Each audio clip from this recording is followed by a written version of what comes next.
അള്ളാഹു അവൻ്റെ മഹത്തായ ഗ്രന്ഥത്തിൽ നമ്മോട് കൽപ്പിച്ച ഒരു കാര്യമാണ് നമ്മുടെ നബി മുഹമ്മദ് മുസ്തഫ സല്ലല്ലാഹു അലൈഹി വസല്ലമ തങ്ങളുടെ മേലിൽ നമ്മൾ എന്ത് ചെയ്യണം? സ്വലാത്ത് ചെല്ലണമെന്ന്. ഇന്നല്ലാഹ വ മലായികതഹു യുസല്ലൂന അലൻ നബിയ്യി യാ അയ്യുഹല്ലദീന ആമനൂ സ്വല്ലു അലൈഹി വസല്ലിമു തസ്ലീമാ. നബി സല്ലല്ലാഹു അലൈഹി വസല്ലമ തങ്ങളുടെ മേലിൽ സ്വലാത്തിനെ ചെല്ലാൻ അള്ളാഹു തന്നെ ഖുർആനിലൂടെ നമ്മോട് കൽപ്പിക്കുകയാണ്.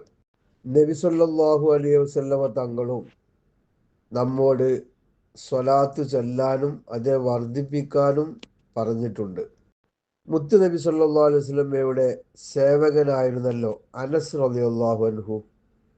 അദ്ദേഹം നിവേദനം ചെയ്യുന്ന ഒരു ഹദീസിൽ കാണാം, നബി സല്ലല്ലാഹു അലൈഹി വസല്ലം തങ്ങൾ പറയുകയാണ്, ഖിയാമത്ത് നാളിൽ എല്ലാ സ്ഥലങ്ങളിലും എന്നോട് തൊട്ടടുത്ത് നിൽക്കുന്നത് ദുന്യാവിൽ വെച്ച് എൻ്റെ പേരിൽ ധാരാളം സ്വലാത്ത് ചൊല്ലിയവരാണ്.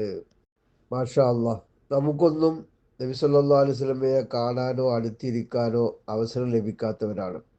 എന്നാൽ എന്നെന്നും ശാശ്വതമായി ജീവിക്കുന്ന പാരത്രിക ലോകത്ത് ബഹുമാനപ്പെട്ടവരുടെ തൊട്ടടുത്ത് ഇരിക്കാൻ സൗഭാഗ്യം ലഭിക്കുന്നവർ ആരാണ്? ഈ ദുനിയാവിൽ വെച്ച് ധാരാളം സ്വലാത്തിനെ വർദ്ധിപ്പിക്കുന്നവരാണ്.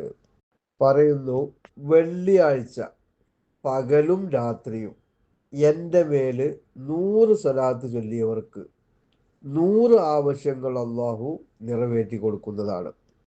അതിൽ 70 ആവശ്യങ്ങൾ പരലോകത്തേതാണ്, 30 ദുന്യാവിലേതുമാണ്. പിന്നീട് ആ സ്വലാത്ത് ഒരു മലക്കിനെ ഏൽപ്പിക്കും. മലക്ക് അതുമായി എൻ്റെ സന്നിധിയിലേക്ക് കടന്നു വരും. ഏതുപോലെ? നിങ്ങളുടെ അടുക്കൽ ഒരാള് സമ്മാനങ്ങളുമായി വരുന്നത് പോലെ. എന്നിട്ട് എൻ്റെ മേൽ സ്വലാത്ത് ചൊല്ലിയവൻ്റെ പേര്, അവൻ്റെ തറവാട്, കുടുംബം ഇതെല്ലാം എനിക്ക് പറഞ്ഞു തരും.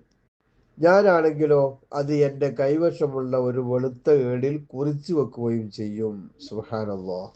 അപ്പോൾ വെള്ളിയാഴ്ച പ്രത്യേകിച്ച് രാത്രിയും പകലും 100 സ്വലാത്തിനെ വർദ്ധിപ്പിക്കാൻ നാം തയ്യാറായാലോ?